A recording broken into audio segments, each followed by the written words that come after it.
Today I'm going to be talking about this saddle right here, the Tune Komm-Vor Plus saddle, which is a saddle I've used now for about a year and a half. And the reason why I'm doing this long-term review is that unfortunately I'm going to be retiring it based on this crack right here.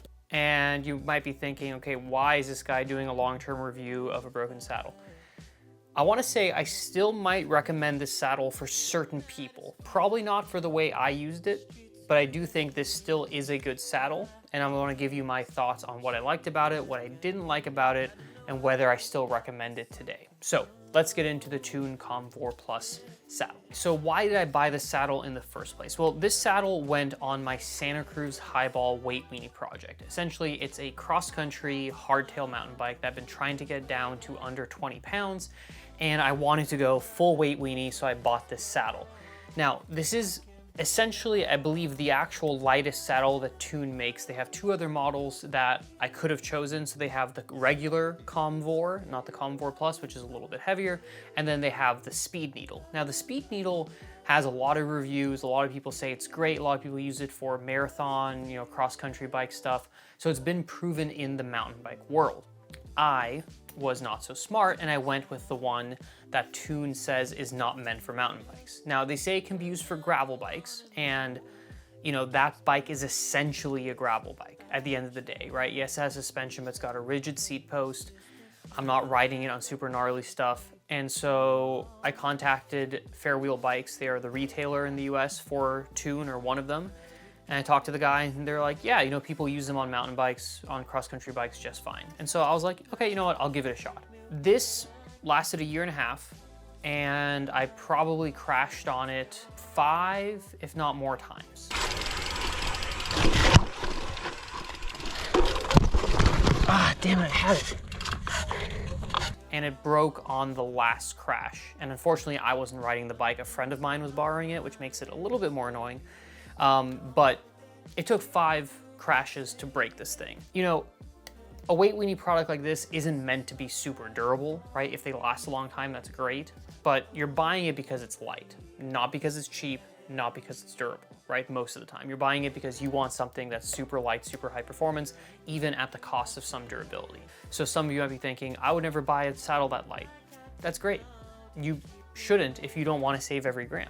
And that's not something that most people care about, and that's totally fine. On my trail bike, my downcountry bike, I've got regular saddles that are not gonna snap if I crash, because I'm not trying to maximize every single gram. On that bike, it was more of a process or kind of a goal of trying to get it as light as possible, so I bought this saddle instead. So, that being said, what did I like about it over the course of my ownership of the saddle, and what did I not like about it, and then would I still recommend? So, what I liked about it is that it's actually incredibly comfortable. And when I first installed it, and I'll link the video up here, a lot of comments were like, that looks uncomfortable, I would never ride that, that looks terrible. And when I first got it, I was kind of thinking the same thing. I was like, this is gonna suck, I'm not gonna wanna ride this. The reality is that it actually is really comfortable, and I'm not just saying that. This saddle's gone, I don't need to cope with it anymore, if it was uncomfortable, I would say it's uncomfortable. It's comfortable. It has a lot of flex built into it. It's a little bit unsettling at first because it feels like it has, like I said, just like a lot of flex on the wings essentially. So when you're sitting on it, it's almost like a suspension that it feels like. And the first time I was like, this thing is gonna snap, right? But it doesn't. It doesn't snap under your weight, right? And it's essentially kind of soaks up the bumps. And as a testament to the comfort of the saddle, I use this saddle for 2 of my Bay Area Big Epic rides, which are these really long gravel/XC rides I do every year in the spring with my friends. 2 years ago, it was 114 miles, took us about 9 hours of riding, 9.5 hours. And this year is about 90 miles, and it was about 8 hours of riding. And I used that bike, cross-country hardtail, with this saddle, never got a saddle sore, never was uncomfortable, never was like, man, I wish I wasn't riding a saddle. It's a comfortable saddle. And the other thing I like about it is obviously the weight. It comes in at 85 grams, which is ridiculously light. If you're trying to shave weight, it's kind of hard to beat an 85-gram saddle. Yes, there are some that are lighter, right? But this is comfortable and light, and it did last, if I hadn't crashed, it would have kept chugging along. So I wouldn't say it's fragile necessarily, right? I crashed 5 times at least on this, and it just broke on the last one. So I did enjoy riding the saddle quite a bit. With all that being said, there are a few things I didn't love about the saddle that I do think some people should know about in case they're considering it for their bike. So the first thing that I notice is that this like Alcantara little like fabric right here, okay, it's all over the back, just a tiny little bit. It started to peel back essentially within the first month of me owning it. It's essentially just glued on there. And I think it's really just the edges, but I think the fact that this is where your butt is sort of sliding while you're riding and that the adhesive probably just isn't all that, you know, resistant to sweat and heat and so on and so forth, it essentially just starts to kind of peel back. More so on this side. This side is actually still pretty on there, but a lot of people with not just this saddle, but the Speed Needle, also from Tune, they've complained about the fabric sort of lifting, which, you know, doesn't affect the performance of the saddle, but it doesn't look great. It's a little bit annoying, especially for a saddle that's pretty pricey. Second thing that annoyed me is that the front of this saddle is really rather sharp.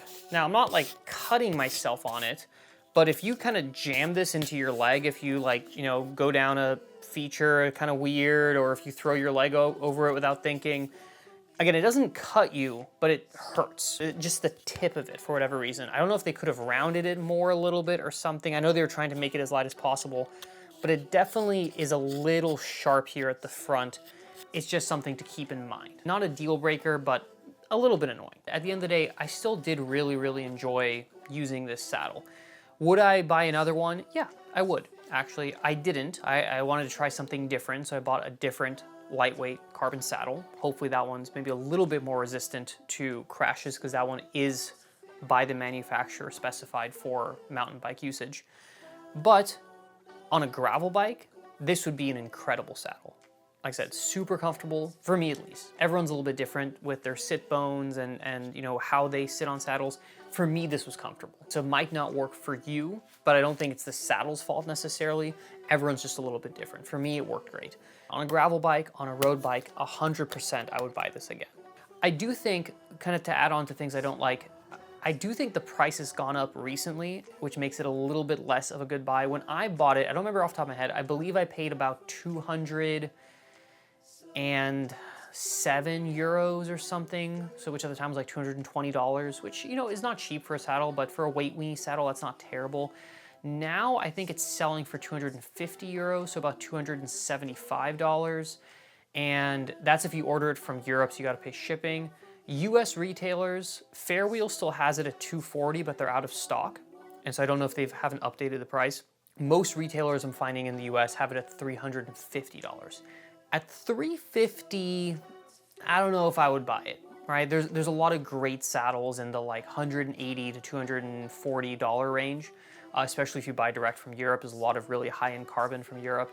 So at that price, I probably wouldn't buy this, but if you can find it for $250 or less, then it's a great saddle. I really did enjoy it. I'm sad that it broke. I wish it hadn't, you know, I guess that's what you get for loaning out bikes to your friends. I'm not mad, you know, at my friend. It happens, crashes happen, but, you know, saddle broke. And one last thing I do want to say about the crash is that while there is this crack here, right? This is a crack kind of right here on the wing of the saddle. It didn't go through the back, so on the underside, the wing is completely intact, and the rails are both still completely where they should be, intact, haven't moved at all. I probably could still ride this, you know, on a gravel bike or road bike. I'm not going to, because it probably isn't the safest thing, especially if one of these shards of carbon breaks off and stabs me and God knows where. But, you know, it wasn't like a catastrophic failure where the seat rail snapped off or something. You know, yeah, it took an impact, he slid out and landed on a rock, and then this bent and snapped and cracked or whatever, right? But, you know, carbon cracks. And you know, these super lightweight products aren't meant to take repeated hits. It fell, it cracked, it is what it is.